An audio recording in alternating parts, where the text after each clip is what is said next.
DemocracyNow.org, The War and Peace Report. I'm Amy Goodman with Juan Gonzalez. Our guest for the hour is Ta-Nehisi Coates, the national correspondent at The Atlantic. His new book is called Between the World and Me. Juan? I want to ask you, in the book you talk about the influences on your life, specifically when you first began reading Malcolm X and the enormous influence he had on your life, and also the fact that your father was a member and a leader of the Black Panther Party, and the influence that those movements of Malcolm and the Panthers had on your consciousness and your upbringing. Well, they had a tremendous influence. These are my first sources, of skepticism. The notion that one should be skeptical, of the narratives that one is presented with. That's the first place I learned it. One of the things that's really present in Between the World and Me is I am in some ways outside of the African-American tradition. The African-American tradition in the main is very church-based, very Christian, accepts, certain narratives about the world. I didn't really have that present in my house. As you said, my dad was in the Black Panther Party. The mainstream sort of presentation of the civil rights movement was not something that I directly inherited. And beyond that, I have to say that, just as a young man, and as a boy going out and navigating the world, the ways in which the previous generation's struggle was presented to me did not particularly make sense. And so notions of nonviolence, for instance, when I walked out into the streets of West Baltimore, seemed to have very little applicability.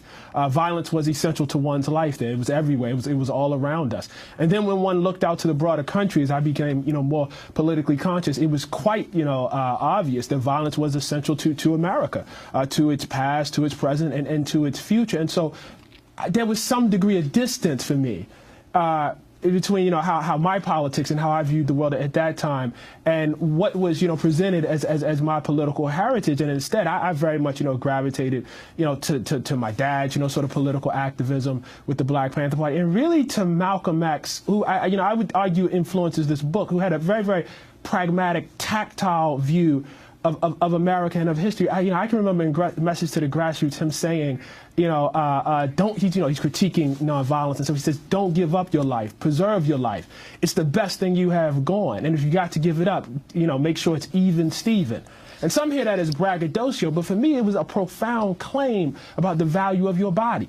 That your body is the most essential thing you have, and it should not be sacrificed because these folks down in Mississippi or Alabama are out of their mind. Preserve your body. And that, to me, was just so beautiful and so real. It was not esoteric. It made perfect sense to me. And you say he was the most honest leader. He was the most honest man. He's the first honest man I knew, somewhat. I knew other honest men, but, in a bit of hyperbole, he was the first honest man. He was the first person I heard, and it matched what I saw when I walked outside.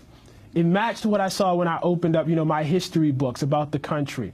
It just seemed, when he says, when Malcolm says, if violence is wrong in America, then violence is wrong. But that is such a, essential critique that should be levied, as far as I'm concerned, before any president that stands up on Martin Luther King Day. Either violence is wrong or it's not. One has to, justify it. And so that was just profound to me. You talk about the fear, living in fear.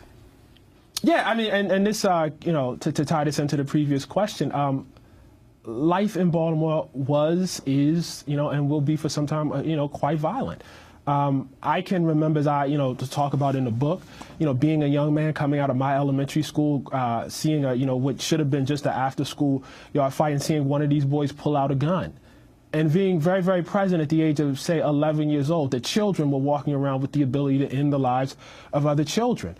Going into middle school and having an entire ritual totally devoted to making sure I was safe. Concerns about what I was wearing, concerns about who I was walking to school with, concerns about how many people I was walking to school with, concerns, during, lunchtime about where I was sitting, where I was spending my time. And at the same time, being aware, dimly aware, that somewhere out in the world, the majority of Americans did not have to carry that fear with them. And then eventually understanding how that was connected to our politics. Speaking of your childhood, I wanted to go to Marshal Eddie Conway, the former Black Panther leader in Baltimore, Maryland, who was released from prison last year after serving 44 years for a murder he denies committing. For years, Eddie Conway's supporters campaigned for him to be pardoned. Democracy Now! Interviewed Eddie Conway less than 24 hours after his release. I asked him about his experience writing a memoir in prison called Martial Law, The Life and Times of a Baltimore Black Panther.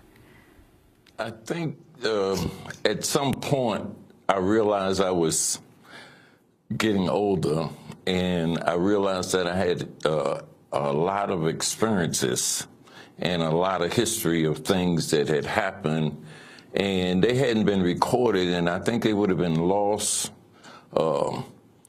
to history, and they would have been lessons that had been learned through organizing in prisons that other people could have used.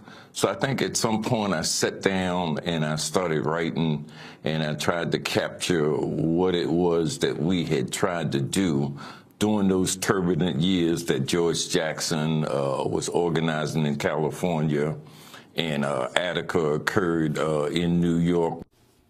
That was Eddie Conway. Again, less than 24 hours after his release from prison, where he served 44 years.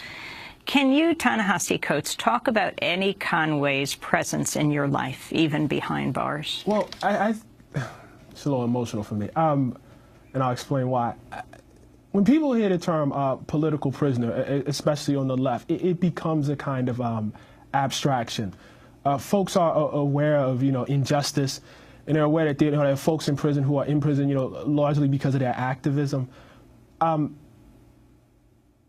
Eddie Conway is central to my first memories.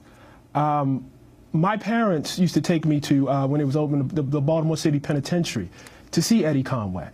I was talking to my dad about this recently, from the time I might have been 1 or 2 years old. I mean, literally, my first memories are of black men in jail, specifically of Eddie Conway. That was a huge, huge, huge influence on me. I mean, when you talk about like this notion of, just going back to your question, Juan, of violence, knowing that was present. And I had this conversation with my dad recently. I asked him, I said, well, why did you, take me into a prison? Why would you take a 3 or 4-year-old child into a prison? And my memories of this are mostly, of being bored and, seeing the gates and, the kind of things that children will remember. And he said, I wanted you to see the face of the enemy. I wanted to see what you were up against, and so in many ways, everything, I've done as a journalist, up into and including this book, really begins like right back there. It's very difficult for me to imagine myself here right now without those experiences. Let me just say how happy I am that he got out. At some point, in my mind, I probably began to conceive a world in which he would die in prison, and I'm happy he did. I want to ask you about another part of the book. I mean, the whole book is impressive, but to me, one of the most impressive aspects of it was your description of life at Howard University. Right. And your description of the importance of Howard University in the intellectual life of the African-American people in the United States. Could you elaborate on that? What Howard meant to you? And obviously you say you didn't spend much time in class. You spent that all in the library, devouring all kinds of works. But if you could sort of give us a sense of that for those who are listening and watching of what the Howard experience meant to you. Well, one of the things that this theme of the book of living under a system of plunder and about surviving and how you deal with that and how you struggle against it. Within that are the beautiful things, that black people have forged, even, under, really, really perilous conditions. For me, Howard University is one of the most, loveliest, for me personally. To try to explain this, Howard is, one of several historically black colleges and universities is, I think, rather unique in terms of its size and in terms of its scope. It is a beacon point, the Mecca, as I call it, as it calls itself, in the book, for the entire, black diaspora around the world. And so, to come to Howard University at the age of 17, as I did, and to see, black people from Montreal, to see black people from Paris, to see black people from Ghana, to see black people from South Africa, to see black people from Mississippi, to see black people from Oakland, to see biracial black people, to see black people with, parents, from India, to see black people, with Jewish parents, things that I had not encountered in West Baltimore, to see black people who took semesters off, to go to other countries and live, to see black people with deep interest in other languages. It was tremendous, and really what it showed me is even within, what seems like a narrow band, which is to say, black life, is in fact quite cosmopolitan. Is in fact, a beautiful, beautiful rainbow, and to see all of these people, of all of these different persuasions, and to have that heritage. Toni Morrison went to Howard. Mary Baraka went to Howard. Lucille Clifton went to Howard. I.C. Davis went to Howard, and I was aware of that when I was there. Charles Drew went to Howard. Thurgood Marshall went to the law school. Being aware of that and having all of that brought to bear. Again, it's one of those things that I can't really separate, from my career as a writer. So talk, Ta-Nehisi Coates, about a friend you made there, about Prince Jones. One of the people I met, whose life was very, very different from mine, whose background was very, very different from mine, was my friend Prince Jones. He was a child of Mable Jones. Mable Jones was born the child of sharecroppers in just deep, deep poverty in rural Louisiana. Through dint of her own intelligence, through dint of her own work, through dint of her own efforts, she raised herself up, became a doctor, went to LSU, served in the Navy, became a radiologist, accumulated, some amount of wealth, raised two, beautiful children. One daughter went to UPenn. Her son, Prince, had the ability really to go to any Ivy League school, was tremendously, tremendously intelligent, chose Howard University, was attracted to, this heritage, this legacy. Went there, and one evening, at this point Prince was engaged to be married, had a young daughter.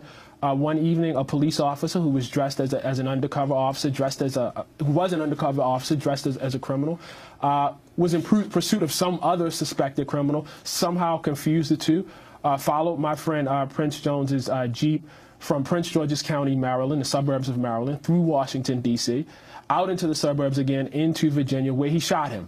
And his explanation for this was that Prince tried to, ram his Jeep. But see, again, it's the people who are empowered by the state to kill who bear the responsibility, ultimately.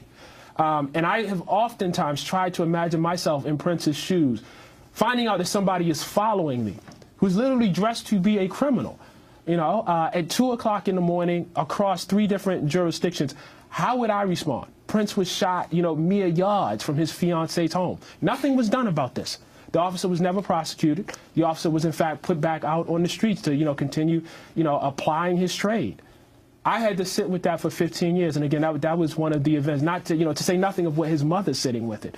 But that was, another big, big element in wanting to write this book. We're going to break again, but then I'd like to ask you to read from your book. Sure. You have a very powerful section on Prince and his mom, Mable. We're spending the hour with Ta-Nehisi Coates. He's a national correspondent at The Atlantic. His book is called Between the World and Me. Stay with us.